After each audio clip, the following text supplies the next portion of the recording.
শীতকালে পালং শাকের সময় এলে পালক পনির রান্নাটা কিন্তু খুবই প্রসিদ্ধ একটা রান্না। আবার আউট অফ বেঙ্গল এই রান্নাটা তো ভীষণই ফেমাস। তবে আমি পার্সোনালি এই রান্নাটা কখনো করিও নি, আবার কোনো দিন খাইও নি। অ্যাকচুয়ালি আমি জানি না এর টেস্টটা কেমন হয়। তবে আজকে অনেক সাহস নিয়ে রান্নাটা করেছিলাম, আর খেতে খুবই সুন্দর হয়েছিল। যারা পছন্দ করে শাক সবজি খেতে তাদের তো ভীষণ ভালো লাগবে, যারা আবার পছন্দ করেও না তাদেরও বেশ ভালোই লাগবে। তাহলে বেশি কথা না বলে রান্নাটা শুরু করা যাক।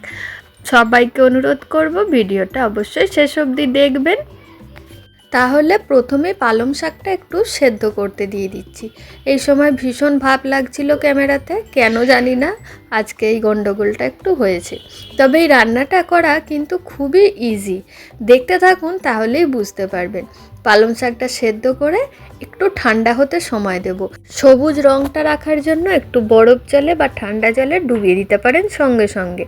ঠান্ডা হয়ে গেলে ওটা পেস্ট করব। পেস্ট করাটা আমি দেখিয়ে দিচ্ছি কিভাবে করছি। এখানে পনিরটা গোটা পিসটাই আমি এইভাবে ভেজে নিচ্ছি, তাহলে কি হয় পনিরটা ভেতর থেকে কিন্তু খুব সফট হয়। ভেজে নেওয়ার পর পিস পিস করে কেটে নেব, তবে খুব সাবধানে, কারণ এই সময় পনিরটা খুব নরম থাকে। এবার বেশ খানিকটা তেল দিয়ে রসুন ভেজে নিলাম, দিয়ে পেঁয়াজ দিয়ে দিচ্ছি, বেশ অনেকটা পরিমাণেই দিয়েছি। পেঁয়াজটা ভাজা হতে কিছুক্ষণ সময় লাগবে, তবে বেশি ভাজবো না। কোন স্টেজ অবধি ভাজছি সেটা পরে দেখিয়ে দিচ্ছি। ততক্ষণে চলুন, পালং শাকটা ঠান্ডা হয়ে গেছে, এবার পেস্ট করছি দেখিয়ে দিই। মিক্সিং জারের মধ্যে দিয়ে দিলাম সেদ্ধ করা পালং শাকটা। এর সাথে দেব বেশ খানিকটা ধনেপাতা, আর দেব ঝাল অনুযায়ী লঙ্কা। আমি এখানে দুখানা কাঁচা লঙ্কা দিয়েছি, আপনাদের যেমন ঝালের রিকোয়ারমেন্ট থাকবে সেরকম দেবেন। আর এটা পেস্ট করতে খুব বেশি জলের ব্যবহার করব না, অল্প করেই জল দেব। আবার ধুয়ে যখন দিতে হবে তখনও খানিকটা তো জল যাবে, তো বেশি জল দিলাম না। এদিকে পেঁয়াজটাও ভাজা হয়ে গেছে, হালকা গোল্ডেন ব্রাউন কালারটা চলে এসেছে। আর বেশি ভাজবো না। এই সময়তেই দিয়ে দেব কুচনো টমেটো। টমেটোটা খুব বেশিক্ষণ ভাজবো না, একটু মেল্ট হবে, 2-4 মিনিটের জন্য একটু নেড়ে চেড়ে নেবো, ব্যাস। তারপরেই দিয়ে দিচ্ছি গুঁড়ো মশলা। দিলাম 1 চামচ ধনে গুঁড়ো, একটুখানি হলুদ, কাশ্মীরি লঙ্কার গুঁড়ো আর পরিমাণ মতো নুন। ব্যাস, এবার মশলাটা বেশ খানিকক্ষণ কষিয়ে নেব। মশলা কষানোর সময় যেহেতু গুঁড়ো মশলাটা ডাইরেক্ট দিয়েছি, তো সামান্য একটু জল দিয়ে বাইন্ডিং করতে হবে, দিয়ে ভালোভাবে মশলাটা কষাতে হবে। তা না হলে মশলাগুলো একেবারে জল দিয়ে একটা পেস্ট বানিয়ে দিতে পারেন। আমি এখানে এইভাবে দিয়েছি, গুঁড়ো মশলাটাও একটু তেলে ভাজা হয়ে গেল, আবার জল দিয়ে মশলাটা খুব ভালো কষানো হয়ে গেল। যাই হোক, এইরকম তেল ছেড়ে আসবে যখন, দিয়ে দেব বেশ অনেকটা পরিমাণে টক দই। আমি এখানে বড় চামচের প্রায় 2.5 থেকে 3 চামচ মতো টক দই দিয়েছি। এবার টক দইটাও ভালোভাবে কষিয়ে নেওয়ার পালা। এই সময় গ্যাসের ফ্লেমটা কিন্তু একদম লো করে দিতে হবে, নইলে অফ করে দিতে হবে। যাই হোক, এটাও ভালো করে একটু কষতে সময় দিতে হবে। দেখুন কত সুন্দর কষানো হচ্ছে। ঠিক এই রকম যখন তেল ছেড়ে আসবে, বেশি সময় কিন্তু লাগবে না, তাড়াতাড়ি হয়ে যাবে। এই সময়তেই দিয়ে দেব যে পালং শাকের পেস্টটা করে রেখেছিলাম সেইটা। দেখতেই পাচ্ছেন মশলাটা কত সুন্দর কষানো হয়েছে, একদম তেল ছেড়ে আলাদা হয়ে ওপরে ভেসে উঠেছে।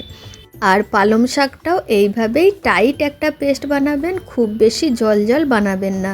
আমি মিক্সিং জারটা ধুয়েও জলটা দেবো, আগে এই পালং শাকটা একটু কিছুক্ষণের জন্য ভেজে নেব।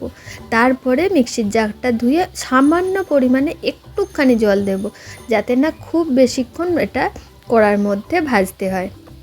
এবার হচ্ছে এটা কতক্ষণ কুক করতে হবে, ততক্ষণ করতে হবে যতক্ষণ না জলটা শুকনো হচ্ছে। জলটা একটু শুকনো হয়ে গেলেই দিয়ে দেব কেটে রাখা পনিরটা। গ্রেভিটার সাথে পনিরটা কিছুক্ষণের জন্য একটু বয়েলড হোক। আর এরই সাথে দিয়ে দিচ্ছি অল্প করে একটু কসুরি মেথি। এটা টেস্টটা বাড়িয়ে দেবে। হয়তো সবুজে সবুজে মিশে যাচ্ছে, দেখতে পাচ্ছেন না, কিন্তু দিতে হবে। আর সামান্য পরিমাণে একটু গরম মশলা দিলাম, আর দিচ্ছি এটা চাউমিন মশলা, খুবই সামান্য পরিমাণে একটুখানি দিয়েছি। এই জায়গাতে আপনারা যে কোনো রকমের টেস্ট মেকার মশলা দিতে পারেন, ম্যাগি মশলা বা পনির মশলা, বাজারে যে কোনো রকমের টেস্ট মেকার মশলা চলবে, তবে খুবই সামান্য একটু দিতে হবে। আর একদম 2-4 দানা চিনি দিয়ে দিলাম। এবার দেখে নিন আমি কড়ার মধ্যে কতক্ষণ এটাকে কুক করছি। গ্রেভিটা একদম টাইট হয়ে গেছে। এটা যদি রেখে দেওয়া হয় দেখতে পাবেন ওপর থেকে একদম তেল ভেসে আসছে। তো খুবই সহজ রেসিপিটা, সমস্ত টিপস অ্যান্ড ট্রিক্সের সাথে রেসিপিটা আজকে শেয়ার করে দিলাম। অবশ্যই একবার বাড়িতে বানিয়ে দেখুন, বেশ ভালো লাগবে খেতে। আজকের রান্না আপনাদের কেমন লাগলো সেটাও আমার সাথে শেয়ার করবেন। আর এই রকম সহজ উপায়ে ঘরোয়া রান্নার রেসিপি দেখতে, জানতে, শিখতে আমার চ্যানেলটা ফলো করবেন। ভিডিওটা ভালো লাগলে লাইক, শেয়ার, কমেন্ট করে দেবেন। তাহলে আজকের মতো আসছি, আবারও ফিরে আসবো নতুন কোনো রান্নার ভিডিও নিয়ে। ততক্ষণে সবাই ভালো থাকবেন, সুস্থ থাকবেন, টাটা।